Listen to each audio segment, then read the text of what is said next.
Friends, तो इस video में हम बात करेंगे जो कि मैंने लास्ट वीडियो में पोस्ट किया था कि हम सबसे पहले सृष्टि मैम की कॉपी से स्टार्ट करेंगे। तो इसमें हम सृष्टि मैम की कॉपी से स्टार्ट करने वाले हैं और ये हम देख सकते हैं कि उन्होंने जस्ट बिफोर जो 2018 का मेंस था उससे पहले ये कॉपी लिखी। तो ये दिखाता है कि जैसे उन्होंने इसमें जो उनकी आंसर राइटिंग स्किल है वो सेम रिफ्लेक्ट हुई होगी एक्चुअल एग्जामिनेशन में। Okay, before anything else, I'm going to tell you the basic pattern of socio paper and almost it is same for all optional paper कि वहाँ पे आपको choose करने होते हैं क्वेश्चंस को, but I am talking about socio. तो socio में सबसे पहले 8 क्वेश्चंस होते हैं टोटल 8 क्वेश्चंस होते हैं, जिसमें पहला क्वेश्चन और 5th क्वेश्चन कंपलसरी क्वेश्चन होता है। इसमें इसके 5 सब पार्ट होते हैं। So 5 सब पार्ट होते हैं जिनमें, और ये कंपलसरी होता है। हर एक क्वेश्चन 10 मार्क्स का होता है, तो 50 मार्क्स यहाँ हो गया 50, ये हमें करने ही होते हैं। अपार्ट फ्रॉम दिस, सो यहाँ पे क्वेश्चन 2, 3 एंड 4 ये हमारा सेक्शन 1 हो गया और ये सेक्शन 2 होता है। तो यहाँ पे 6, 7, 8 और इन दोनों कंपलसरी क्वेश्चन के बाद हमें यहाँ पे 3 क्वेश्चन और करने होते हैं, जिसमें हमें हर एक सेक्शन से एक क्वेश्चन ज़रूर करना होता है। तो इन दोनों क्वेश्चन इंस्ट्रक्शन से हमें एक क्वेश्चन सपोज से 2 हो गया या 7 हो गया, कोई भी एक क्वेश्चन हम करेंगे, बट एक और हमें करना होगा वो हम किसी सेक्शन से कर सकते हैं। ठीक है, अब इन क्वेश्चन में क्या होता है पैटर्न कि 2 क्वेश्चन यहाँ पे 20 मार्क्स के होते हैं और एक 10 मार्क्स का, ये सेट होता है इनका। तो 50 का यहाँ पे भी बन जाता है। तो ये बेसिक पैटर्न है। I think all of you know that fact. तो हम ज़्यादा टाइम ना लेते हुए हम स्टार्ट करते हैं। तो यहाँ पे जैसे इस वाली कॉपी में हम जो पहला कंपल्सरी क्वेश्चन होता है उसके ही सारे पार्ट करने की कोशिश करेंगे, ऑल्दो अगर नहीं हो पाएगा तो हम सेकेंड पार्ट में करेंगे। सो इसमें basically I don't want to make a lengthy video, तो हम शॉर्ट में ही रखेंगे और बस ट्राई टू अंडरस्टैंड कि हम कैसे समझ सकते हैं कि क्या स्ट्रक्चर मैम ने फॉलो किया है, क्या क्या चीज़ें जो हम एज अ वैल्यू एडिशन के लिए हम अपने नोट्स में ऐड कर सकते हैं। तो जैसे कि मैंने लास्ट वीडियो में बताया था, लास्ट वीडियो में हमारा मोटो क्या है वो मैंने एक कोट लिखा था, less is more, more is less. So हमें लेस इज़ मोर की तरह काम करना है कि कम सोर्सेस से ज़्यादा आउटपुट निकाल सकें। ठीक है, it is not humanly possible to refer 4 to 5 material for any subject, any particular subject. So हमें ऐसे करना है। तो लेट्स गेट स्टार्टेड सब कुछ छोड़ के। ठीक है, पहला क्वेश्चन आया हमारा, emergence of sociology was not merely a coincident. So although you अगर आप पेपर्स का सिलेबस देखोगे तो उसमें ये क्वेश्चन डायरेक्टली पहले चैप्टर से है। ठीक है, तो क्या कहते हैं, लेट्स सी कि कैसे मैम ने स्टार्ट किया। तो सबसे पहले इंट्रोडक्शन, एक बेसिक इंट्रोडक्शन होता है। तो उसमें जैसे emergence of socio was not merely coincident, कहने का मतलब है कि जो सोशियो का इमरजेंस हुआ था वो एक कोइंसिडेंट नहीं था। इस पर हमें कमेंट करना है। तो हमें अब इसके बारे में एक बेसिक जो एक पैटर्न होता है कि हमें कुछ थेसिस होता है और एक एंटी थेसिस होता है, उसके बाद हम सिंथेसिस। यू कैन से कि ये पॉजिटिव हो गया, ये उसका काउंटर पार्ट हो गया और ये उसका मिक्सअप, जो भी फॉरवर्ड वाला सेक्शन बोल सकते हैं, वो एक पैटर्न फॉलो होता है सोशियो में। तो अब देखते हैं, स्टार्ट करते हैं। तो जैसे all intellectual fields and disciplines are profoundly rooted in their social setting. ये मैम ने एक कॉन्टेक्स्ट दे दिया कि कोई भी इंटेलेक्चुअल फील्ड और डिसिप्लिन है वो उसका रूट जो है सोशल सेटिंग से होता है। Similarly with the socio as a separate discipline was not merely a coincidence. Same उन्होंने कॉन्टेक्स्ट दे दिया, विच इज़ गुड। और यहाँ पे हम एक चीज़ और लिख सकते थे कि सोशियो का डेफिनेशन, जो बहुत सारे लिखते हैं कि कीवर्ड का डेफिनेशन उठाओ, उसको एक्सप्लेन कर दो। Socio is the study of social phenomena and all social institution, ऐसा करके वो भी कर सकते हैं, वो विच इज़ फाइन। फिर उसके बाद यहाँ पे कुछ पॉइंट्स दिए हैं, मैम ने पॉइंट्स वाइज लिखा है। तो जैसे पॉइंट्स में अब उन्होंने अपने आर्गूमेंट को सपोर्ट करने के लिए पॉइंट्स लिखे हैं, जैसे immediate impact of political and social revolution like French Revolution creates chaos and uncertainty, and study of society was emphasized for funding for finding basis for others, like जैसे Comte and August Comte and Durkheim जो थे, दखाइम दुखाइम जो भी बोलना चाहें, तो वो अब यहाँ पे उनका मतलब मेन आर्गूमेंट ये है कि जो उस समय जैसे हम जानते हैं कि इमरजेंस ऑफ सोशियो जो है वो यूरोप से इमर्ज होता है, तो वहाँ पे जो है क्या कहते हैं पॉलिटिकल और सोशल रिवोल्यूशन जैसे फ्रेंच रिवोल्यूशन ने इम्पैक्ट डाला था, कोइंसिडेंट नहीं था एज सच, उसको सपोर्ट करने के लिए उन्होंने फ्रेंच रिवोल्यूशन के बारे में लिखा है, और इवन थिंकर को कोट करा है उन्होंने एग्जाम्पल के साथ कि अगस्त कॉम्ट और दुखाइम। अगस्त कॉम्ट का इफ़ यू सी, तो August Comte was the like one of the earliest sociologist जिन्होंने मतलब क्या कहते हैं जिनकी थ्योरी है पॉजिटिविज्म एंड ऑल, तो उन्होंने ये बताया, तो उसको सपोर्ट करते हुए मैम ने ये आर्गूमेंट लिखा है। Let's see other point. फिर यहाँ पे साइंटिफिक डेवलपमेंट भी उस टाइम पे हो रही थी, जैसे theory of Darwinism, yes of course Herbert Spencer की थी, तो ये यहाँ से ये भी इम्पैक्ट डाला था सोसाइटी में to let the emergence of sociology, ठीक है, एज अ सेपरेट डिसिप्लिन। तो ये फिर इंडस्ट्रियल रिवोल्यूशन इसने भी इफेक्ट करा था, ये open up the new economic challenges like capitalism and control over labor, etc., and social challenges like poor living conditions in urban areas and emergence of working and middle class, ये भी एक impact था। ये जो industrial revolution की वजह से ये emergence of middle class and all हुआ था, वो भी एक वन ऑफ द फैक्टर है। तो उसके बाद वो लिखते हैं कि hence theorists like Weber, Marx, etc. tried to theorize stratification, yes, in society or the economic disruptions। तो ये यहाँ पे देखने में ये समझ में आ रहा है कि वो अपने आर्गूमेंट के साथ थिंकर को कोट कर रही हैं, जैसे कि यही तो चैलेंज है ना सोशोलॉजिकल आंसर्स बनाने में, कि हमें थिंकर्स को सपोर्ट करना है, अपने आर्गूमेंट को थिंकर्स के आइडियाज़ के साथ इनकलकेट करना है, सपोर्ट करना है। तो यहाँ पे फिर नेक्स्ट देखते हैं हम। फिर commercial revolution also created condition for trade and society. क्या लिखा है इन्होंने,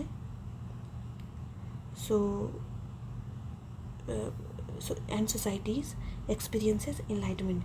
ये हम देखें ना, कमर्शियल रेवोल्यूशन जो है ऑल्सो प्रोवाइड किया था कंडीशन जिससे कि enlightenment, renaissance and rationality reason जो आइडिया है ये डेवलप हुआ। तो यहाँ पे इन्होंने फिर कंक्लूडिंग स्टेटमेंट लिखी है, hence rise of socio was firmly rooted in challenges of modernity that provided intellectual and social context to its rise।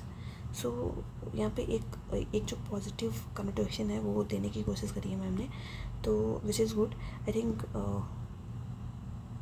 अब नेक्स्ट क्वेश्चन देखते हैं, यहाँ से हम क्या देख सकते हैं। यहाँ पे ये हम देख सकते हैं, वैसे ये बहुत बेसिक क्वेश्चन है, हम सब लिख सकते हैं इसमें, बट हमें बस एक पैटर्न देखना है कि कैसे आप अपने आर्गूमेंट को, अपने जो पॉइंट्स को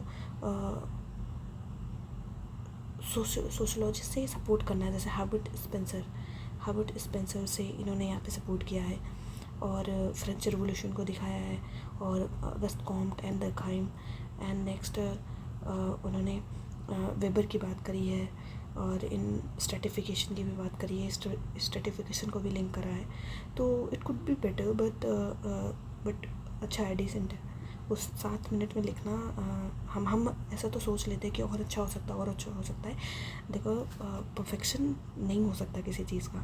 हमें एक प्रोसेस में कंटिन्यूसली चीज़ों को लर्न करते रहना और उसको इम्प्लीमेंट करना है। परफेक्शन कभी नहीं आएगा कि एक परफेक्ट दिन आएगा और हम वो चीज़ कर लेंगे, तो ऐसा नहीं है। Let's say the second question is that post modernity in sociology. तो बेसिकली एक जस्ट अप्रेज है, इसके बारे में लिखना है। तो जैसे पोस्ट मॉडर्निटी जो है उसके बारे में हम जानते हैं कि जो ये हर चीज़ को मतलब जो कॉन्ट्रडिक्ट करते हैं, कि ये बोलते हैं कि एब्सोल्यूट कुछ नहीं है, एब्सोल्यूट रियलिटी कुछ नहीं है। तो उसके बारे में आई थिंक हम बेसिक चीज़ें इसके बारे में पढ़ते हैं। ये भी सेकेंड चैप्टर से ये क्वेश्चन है, modernity and science, positivism etcetera. तो बेसिक क्वेश्चन है। अब देखते हैं यहाँ पे कैसे है लिखा है मैम ने। तो scope of sociology has been expanding with the coming of a different school of thought, okay, from positivist tradition of Durkheim, Comte, a positivist tradition of Durkheim and Comte, to interpretivist school of Weber, followed by इंटरएक्शनिज्म, एथनोमेट्रोलॉजी। तो basically उन्होंने एक sequence बताया कि कैसे positivism से जो दरखाइम और Comte के पॉजिटिविज्म से लेके फिर वेबर का इंटरप्रेटिविस्ट स्कूल ऑफ थॉट आया, फिर इंटरएक्शनिज्म और एथनोमेट्रोलॉजी आई। सो ये एक उन्होंने एक कॉन्टेक्स्ट दिया है। फिर आता है हमारा पोस्ट मॉडर्निज्म। क्या था पोस्ट मॉडर्निज्म के बारे में? Post modernism has come as an approach in socio that recognises methodological pluralism. ये कीवर्ड है, देखो ऐसे कीवर्ड ये कीवर्ड्स दिखाते हैं कि आप सोशो के आंसर लिख रहे हो। बेसिकली कीवर्ड और थिंकर जो कि आपके सोशो का आंसर बनाते हैं, नहीं तो आपका आंसर बहुत जीएस के जैसे हो जाता है। तो ये चीज़ सीखना है हमने कि कैसे कीवर्ड्स ज़्यादा से ज़्यादा यूज़ करना है और थिंकर्स यूज़ करना है। और its premise is that these can be multiple truth. There can be multiple truths and yes, diverse perspective of looking at the same phenomena. Same with that कि वो absolute रियलिटी या absolute truth को नहीं मानते हैं। वो बोलते हैं कि किसी भी फिनोमेना, किसी भी थिंग का मल्टीपल पर्सपेक्टिव हो सकता है। यही है पोस्ट मॉडर्निज्म। सो यहाँ पे जैसे thinkers like Anthony Giddens, I think very popular thinker है ये। इनका कॉन्सेप्ट था स्ट्रक्चरेशन, जिसमें वो बोलते हैं कि that every process of social action is a fresh act, ठीक है, in it self, okay, and capable of change, but at the same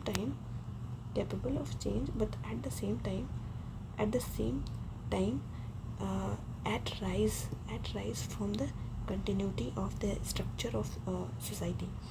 These novel ideas of synthesizing method and perspective are given by postmodernists. So in study of socio, the role of common sense, they recognize the importance of multiple perspective and that there can't be a gospel, ठीक है। Truth is socio, एक keyword लिखा है उन्होंने, gospel truth in socio, ये भी उन्होंने highlight किया। तो ये है। Next, as also like critical theorist as also like critical theorist or postmodernist question the finality claimed in any investigation of social phenomenon. सो यहाँ पे उन्होंने बस पोस्ट मॉडर्निज्म के बारे में बताया उन्होंने कि कैसे कोई भी चीज़ एब्सोल्यूट नहीं है, they could be multiple realities, ठीक है। और एंथनी गिडेन का आइडिया हम यहाँ पे नोट कर सकते हैं कि एंथनी गिडेन का स्ट्रक्चरेशन जो थ्योरी है उसमें वो यही बोलते हैं, यही सपोर्ट करते हैं। देन आता है हमारा एलन ब्रायमन क्या बोलते हैं? आर्ग्यूज फॉर पर्पसिव सोशियोलॉजी, ये एक कीवर्ड है। आई थिंक हमें जो है ना, ओल्दो वी आर जस्ट हम क्या करते हैं कि हम रीड करते हैं बेसिक जो हमारे पास रिसोर्सेज है, but at the same times we should focus on making a micro notes, जैसे एलन ब्रायमन, और हमने लिख दिया पर्पसिव रिसर्च, और कीवर्ड से हमें समझ में आ जाएगा। जैसे गिडेंस का हमें नोट कर लेना चाहिए, गिडेंस का स्ट्रक्चरेशन थ्योरी, ये हम कहीं पे लिख सकते हैं। ऐसे हमें मल्टीपल अगर टेक वे लेना है ना टॉपिक से, यही लेनी है, यही सीखना है कि हम कैसे जो वैल्यू एडिशन वाला पॉइंट ले सकते हैं और कैसे डिमांड को एड्रेस कर सकते हैं, ठीक है। सो हम अब यहाँ देखते हैं कि that methodology chosen for study needs to be according to the need of the subject, and this is the hallmark of the post modernism, ये उन्होंने कंक्लूजन में एक थिंकर डाल दिया कि एलन ब्राइमन का जो पर्पसिव सोशोलॉजी, जो पर्पसिव रिसर्च वाला जो उनका मेथड था, वो यही दिखाता है कि कैसे हमें क्या कहते हैं, सब्जेक्ट स्पेसिफिक नीड जो हमारी होती है उसके हिसाब से हम मेथोडोलॉजी चूज़ करते हैं, जो कि हॉलमार्क है, जो एक बेसिक है, बेस है फॉर पोस्ट मॉडर्निज्म। तो ये हमारा क्वेश्चन हो गया। यहाँ से भी हम अगर हमें लेना है तो एक नोट करना है, तो एलन ब्राइमन हम लिख सकते हैं सेपरेट पीस ऑफ पेपर पे, और एक हम एंथनी गिडेंस का स्ट्रक्चरेशन यूज लिख सकते हैं, और यहाँ पे नहीं है और ज़्यादा कुछ नहीं नोट करना है। नेक्स्ट क्वेश्चन देखते हैं हम, objectivity and sociological goal. Objectivity ये क्वेश्चन है चैप्टर 3 से, जो रिसर्च मेथड वाला चैप्टर है वहाँ से लिया गया है। तो वहाँ पे डायरेक्टली कीवर्ड मेंशन है ऑब्जेक्टिविटी। तो अब यहाँ पे देखते हैं कि कैसे हमने लिखा है। जैसे objectivity means conclusions arrives at by inquiry, inquiry भी इंडिपेंडेंस, हाँ, objectivity means conclusions arrives at by inquiry, be independent of creed, race, color, religion, moral preferences and political disposition of the investigation। अब इन्होंने लिख दिया ये दिया है कि इन्होंने रॉबर्ट बेबेंट करके है, I think I am not able to read it properly, I think Bierstedt करके कुछ ऐसा लिखा है। लेट्स सी, इसको देख सकते हैं, हम सर्च करके देख सकते हैं इसको गूगल पे कि क्या एक्चुअल मीनिंग है, स्पेलिंग है एक्चुअली। तो ये एक उन्होंने ऑब्जेक्टिविटी को एज ए डिफ़ाइन कर दिया, नॉट मतलब अपने पर्सपेक्टिव से नहीं। अगर आप वो थिंकर उसमें ऐड कर पा रहे हो दैट इज़ वेरी गुड। तो थिंकर के हिसाब से उन्होंने लिखा, तो यही 1 नंबर एक्स्ट्रा मार्क्स यहाँ से गेन कर सकते हैं यहाँ से। फिर उसके बाद आता है हमारा नेक्स्ट देखते हैं, as a sociological goal objectivity क्या होनी चाहिए। ठीक है, objectivity ensures that scientific method, हमारी ऑब्जेक्टिविटी क्या करती है, इंश्योर करती है scientific method are adopted and observations of fact is free from prejudices and value bias. ठीक है, यही ऑब्जेक्टिविटी होती है। अगर हम सिंपल टर्म में भी समझने की कोशिश करें तो हम यही सोच सकते हैं ऑब्जेक्टिविटी क्या बोलते हैं ना, ऑब्जेक्टिव रहो अपनी चीज़ों में। ठीक है, तो ये हो गया। फिर but it's attainment in sociology is disputed on following ground. कौन कौन से ग्राउंड पे डिस्प्यूटेड है। अब यहाँ पे उन्होंने बताया कि ठीक है ऑब्जेक्टिविटी इसमें हेल्प करती है, बट कौन कौन से ग्राउंड पे ये डिस्प्यूटेड है। तो ऑब्जेक्टिविटी इज़ अनअचीवेबल, कहाँ अनअचीवेबल है। पहला तो चॉइस ऑफ टॉपिक।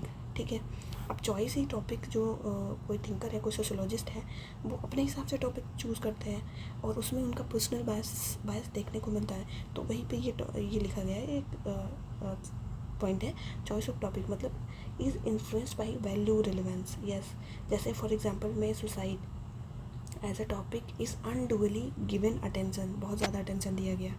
ठीक है, तो ये भी दिखाता है कि चॉइस ऑफ टॉपिक विल मतलब डिपेंड अपॉन दी थिंकर या जो सोशोलॉजिस्ट है, रिसर्चर्स के बायस वहाँ पे आते हैं, वैल्यू बायस, पर्सनल बायस। ठीक है, नेक्स्ट है हमारा collection of fact. Collection of fact जैसे is collection of facts is constrained as lab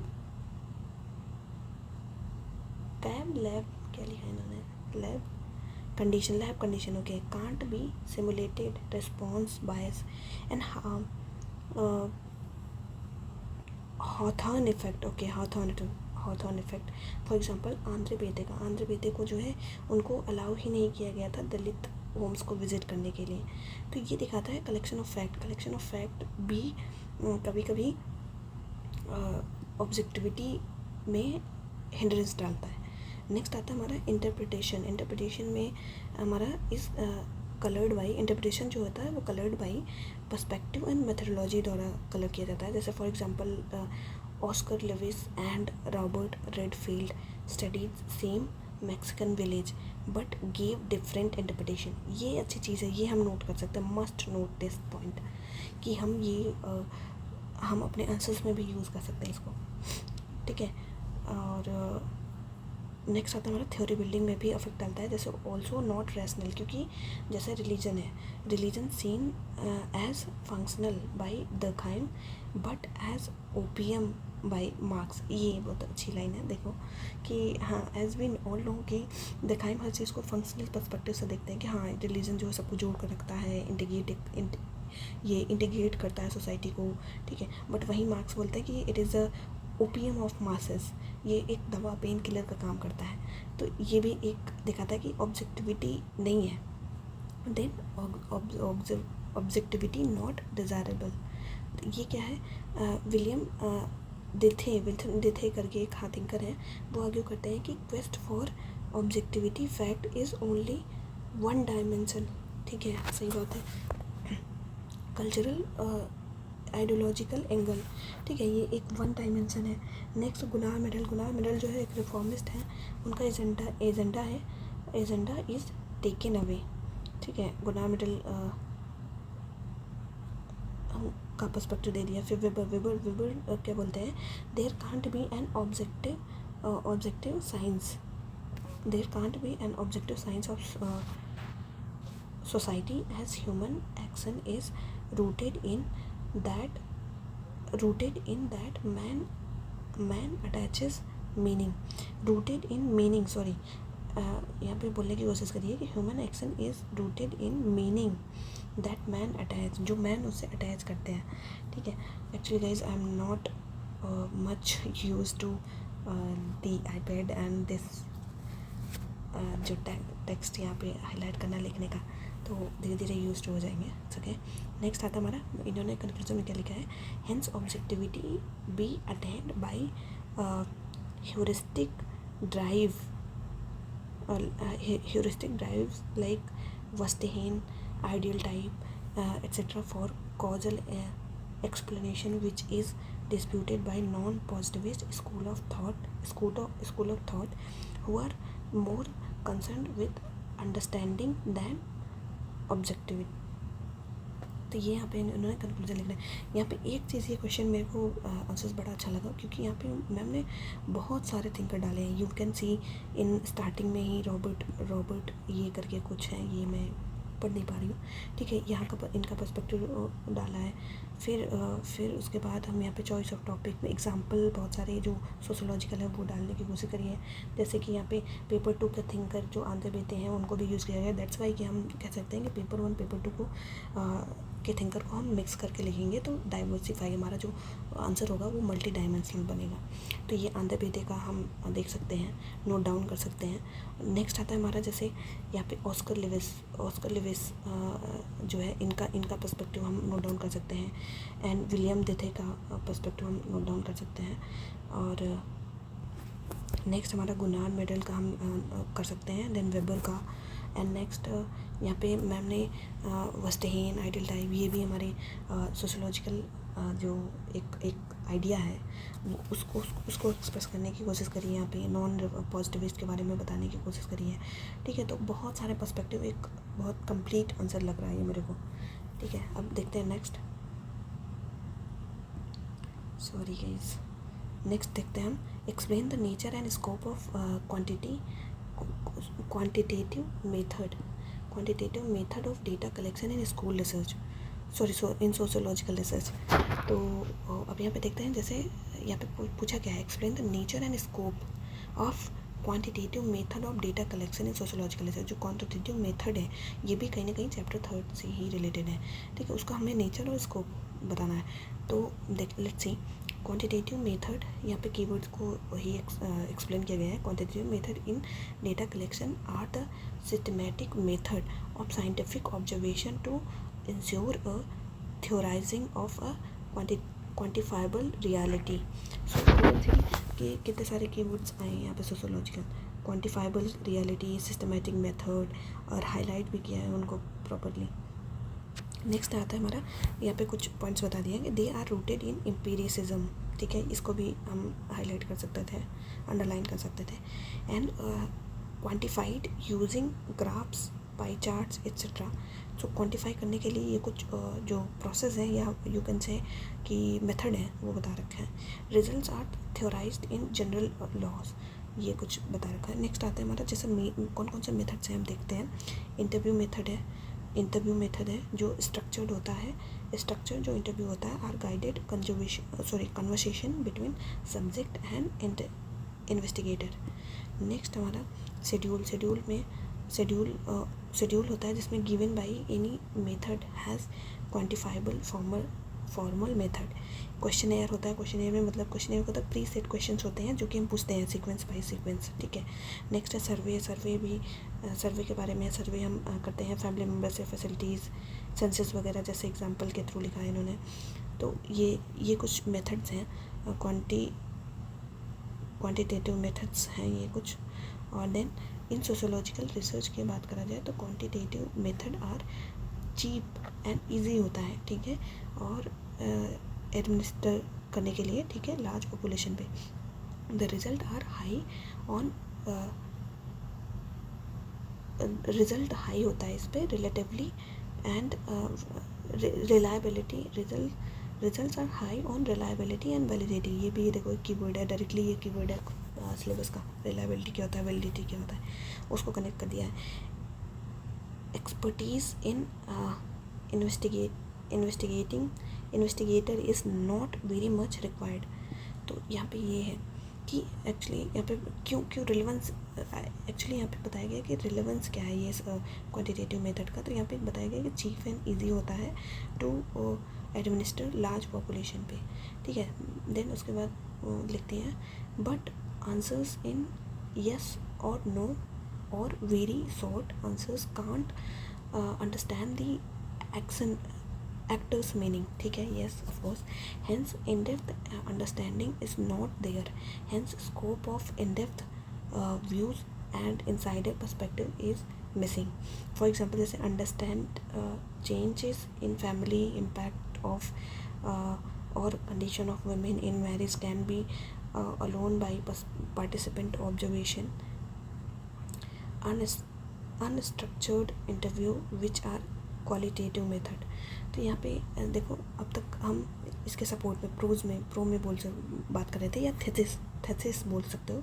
फिर यहाँ पे एंटी थेसिस की बात करी गई है, ठीक है। तो ये बताने की कोशिश करी है, ठीक है। और ओवरऑल यहाँ पे हम क्या ले सकते हैं, आई थिंक यहाँ से कुछ भी नहीं, बस यहाँ पे सोच सकते हैं कि कीवर्ड्स बहुत सारे यूज़ करे गए हैं, एग्जाम्पल यूज़ करे गए हैं, ठीक है। कोर क्वेश्चन था ये। नेक्स्ट क्वेश्चन आता है हमारा participative method.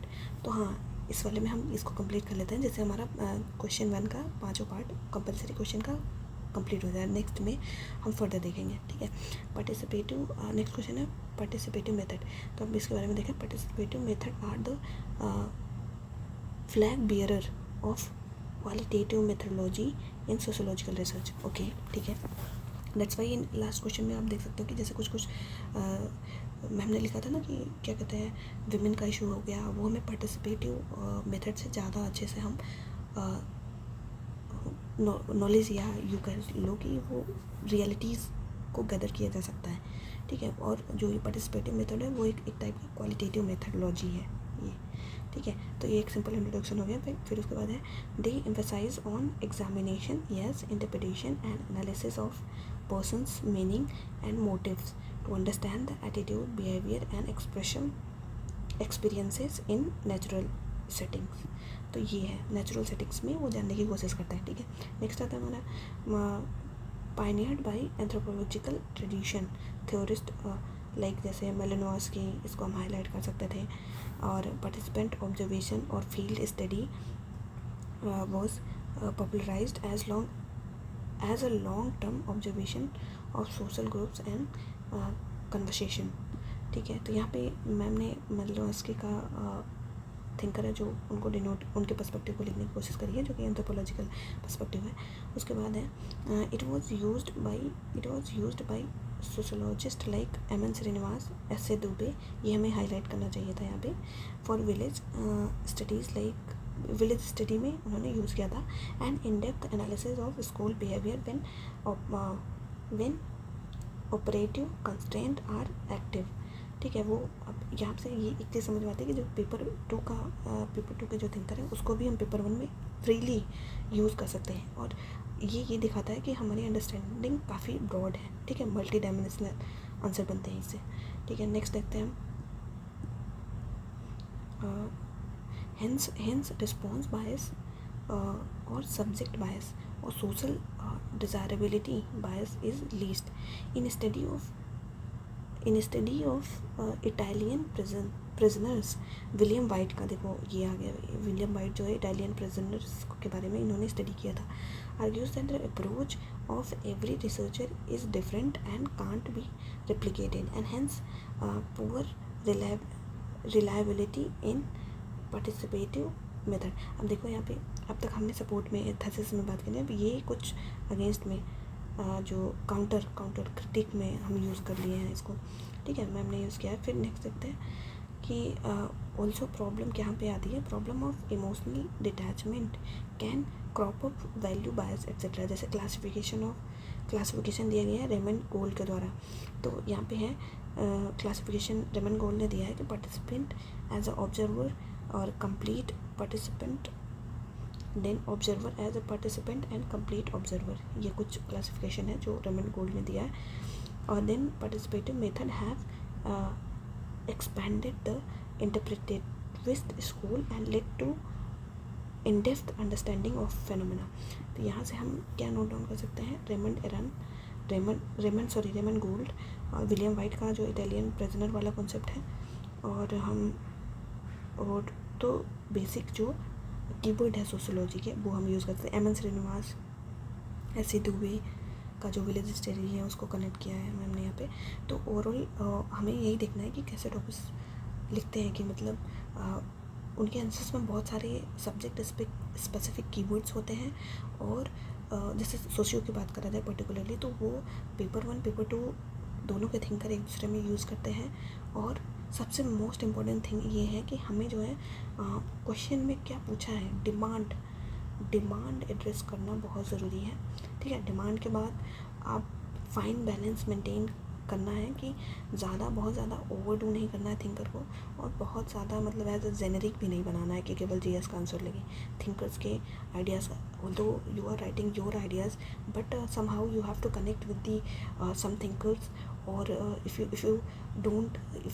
you don't find any thinker, then you have to connect with the school of thought, just like functionalist, Marxist and क्या कहते हैं feminist एंड जो ये स्कूल ऑफ थॉट है इनसे कनेक्ट कर सकते हैं हम, ठीक है। तो इस वाले वीडियो में को हम यहीं पे रखते हैं। नेक्स्ट में यहाँ से डिस्कस करेंगे नेक्स्ट क्वेश्चन से, ठीक है। तो बहुत ज़्यादा लेंदी नहीं बनाना है, ठीक है।